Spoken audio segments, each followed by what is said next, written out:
Hello everyone, hope you're doing well. Today in War Thunder we're having a look at a user mission for a ship which has access to some anti-ship missiles. Now this user mission was made by Sonoda Kotori. There is a link in the description to it. Basically it uses the Type 143 Albatross and mounts some of the pre-existing files for these anti-ship missiles, which I believe are either on the dev server or the CDK or in War Thunder itself. I'm not exactly sure where they are. But basically, the rear turret has been modified to carry 21 rounds of SAMs, and also there are 4 launchers which can launch the ASMs, or the anti-ship missiles that are in the center of the ship. Now what we're going to do in this video is have a look at the history of anti-ship missiles. We're also going to talk about these ones in particular because these are a special branch of them. These are called sea-skimming missiles, and basically go through, would they be useful in game, what would be the issues with them, what would be, what would they bring to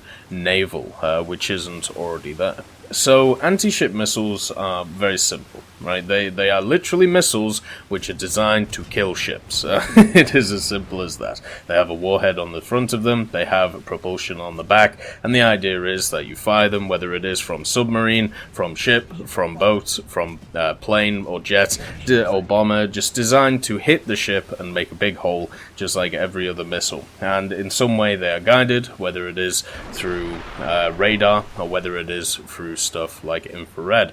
Now, a lot of the articles that I've read about anti-ship missiles seem to, for some reason, begin on the premise that in World War II, these were where these anti-ship missiles came from. Now, there's a lot of references to the Fritz X from the Germans. There is also references to other machines, such as the US Navy's SWOD-9 BAT. Now, for me, these have nothing to do with anti-ship missiles because they're guided bombs. The difference between a guided bomb and a missile is that a guided bomb does not have its own propulsion.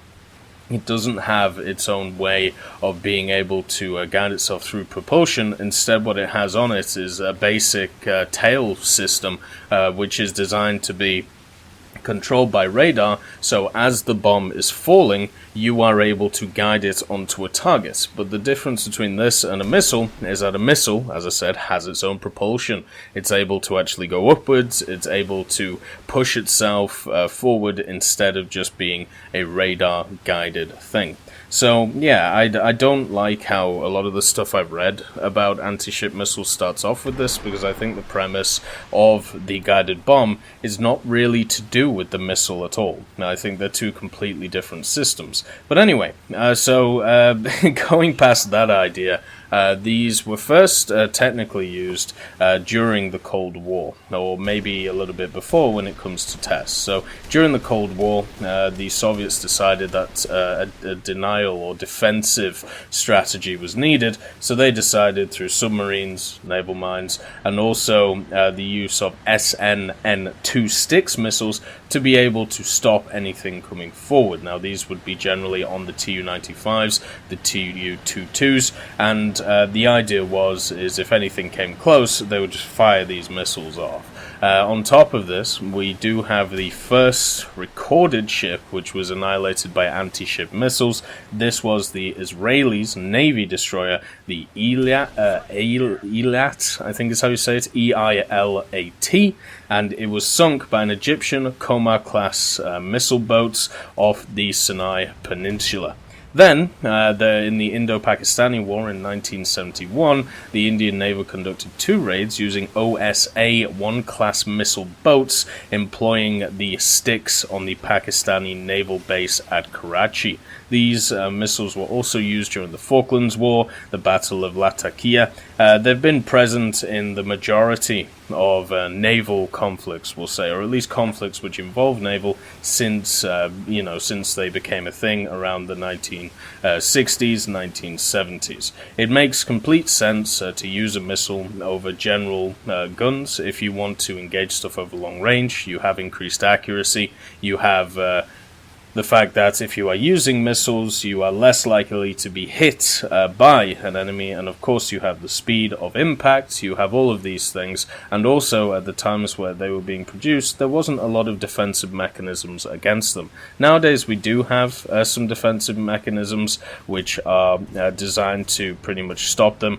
The countermeasures against these things, so you have some anti-missile missiles, so these are missiles which are designed to be able to launch off the ship once a anti-ship missile is seen by the ship system, so it will automatically fire this at the anti-ship missile. So you have two missiles basically hitting each other in midair. There is also some other close weapon systems, and the idea of these is once it detects a missile coming in, it turns the gun, fires as many rounds as it can in the general direction of the missile, trying to knock it off its course or trying to just annihilate it as it goes. Then you also have anti-aircraft guns, which are designed to do the same thing. Decoy systems also have been seen to work, since most of them are radar guided, so chaff and flares have been seen to be useful, and also stealth ships, something that in game, it might be an idea to talk about at some point, but maybe in the future. So those are the basic things to look at from an anti-ship missile, very similar to other missiles that we've seen, but there are two slightly different ways to see them. So you have the general missile, it fires upwards, goes in an arc towards the enemy, and then after completing its arc, hits the enemy. The other one is the sea-skimming variety that we talk about. So the sea-skimming variety is the one that we see in the game, and the idea is that it stays very close to the water as it goes along to the target, and the reason to do this is so it avoids radar and also infrared detection during its approach to the target, because obviously some of these missiles are going from literal miles and miles and miles away from the target, so therefore there may be stuff in the way that would detect them as they're going along. So they can fly as low as normally around 50 meters, so that's pretty pretty low to the sea. They could also technically go down to 2 meters above sea level, but I feel like you would never do that, because because even if you have a slight disruption in the sea, it would obviously hit the missile and take it out. So the when it comes to when actually under attack by a sea-skimming missile, a warship can only detect a sea-skimming missile, which is about 28 to 46 kilometers away from the ship, because that is basically the sea-skimming missile appearing over the horizon. So it's got about 25 to 60 seconds of warning to be able to get those countermeasures online that we talked about. So what are the advantages of using a sea-skimming missile over the general missiles that we've seen in the past? Well, it massively decreases the target ship's range on where it can detect this missile, meaning that there is much more chance that it's going to actually hit the target and not be countered by a system which is going on. So flying at a lower altitude, it increases the amount of time the missile is under the horizon from the perspective of the target ship, so it makes it harder to detect due to radar clutter from the sea and also similar effects. And the real-life success of sea-skimming depends on exact implementation, but the sophistication of the detection equipment, as well as the infrared and radar signature of the missile, are stuff that we must take into account as well. Also, the idea of sea-skimming makes the available response time for missile defenses, so anti-ship missiles, like we talked about before, they have to work within a very small period of time, meaning that other conventional methods are looked at as much more beneficial. So the one which we talked about, where the guns just basically try and spray down the missile and hit it before it hits. Now, what are the disadvantages of something like this? Well, the only real disadvantage to a sea-skimming missile compared to a conventional missile, if we take away power and cost, which are obviously things that we do have to take into account in real life, but in game, wouldn't be too much of an issue, is the fact that you have a massive risk of water impact, especially if it's very low to the water. If you have a slight difference in weather conditions, if you have a rogue wave, if you have something which isn't picked up by the targeting system, then obviously it's going to hit the water and be destroyed. And obviously if you have an arced missile, this isn't something which generally has that issue. Also, target acquisition is a little bit harder since it is so low to the ground. It has the issues with obviously the same, just as how the enemy ship has less time to react to the missile. Sometimes the missile itself has less time to react to where the ship is, if the ship has changed course, so on and so forth.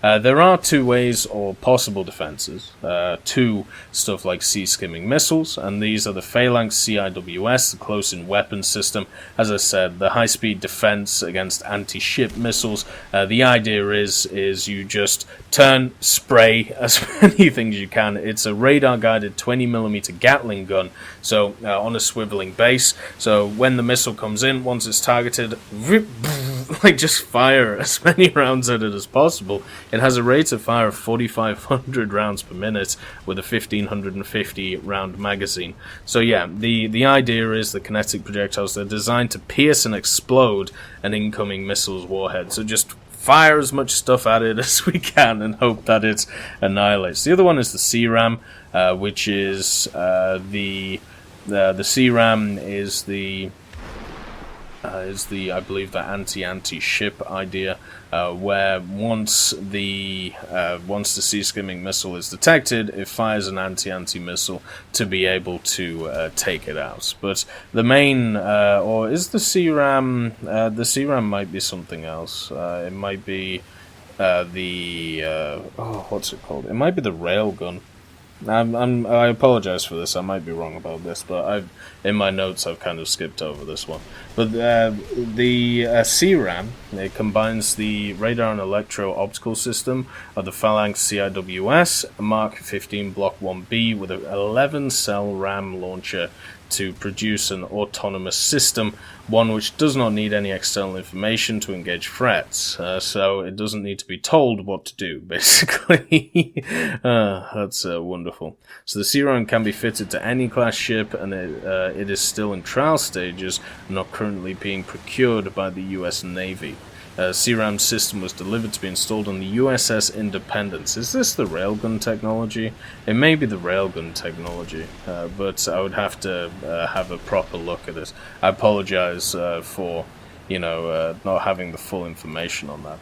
So anyway, yeah, the anti-ship missiles are very much what it says on the tin. There are two different ways of really firing them. They are interesting, and from a game point of view, the only issue I can see with stuff like anti-ship missiles is the same issue that we see with missiles in general. Now, once we have these automated guided missiles, if they are incredibly accurate, which anti-ship missiles are, the problem that we're going to run into is either smaller boats, which are just going to run around flinging them at larger boats, making larger boats completely useless, or we're going to have a situation where they are not going to be accurate enough and they're going to be kind of useless. It would mean that the guns on ships would become obsolete because it would all be down to the missiles and who can hit them first. You've got to remember the speed of these missiles is a lot faster than generally what we have from the gun's point of view.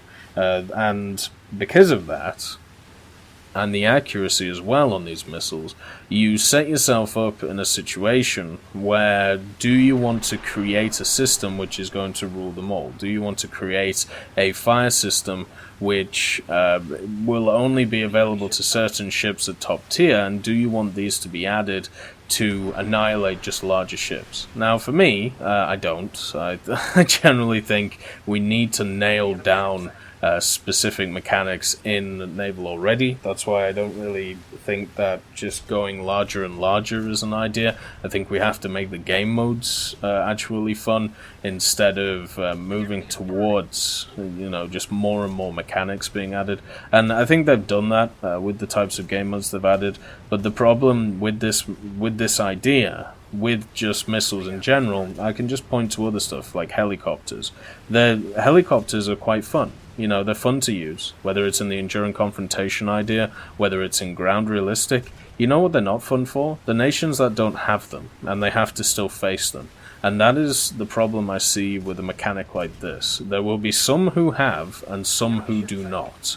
At least when it begins and when it starts. The same issue that ATGMs had. And since Naval right now is in quite a volatile place, and we have a lot, you know, to be added to it, including other tech trees and other maps and other stuff like this, I'd much rather prefer that than looking at this anti-ship stuff, which could easily just make one ship to rule them all, since this one ship may have them and nobody else can deal with them when it comes to their defenses.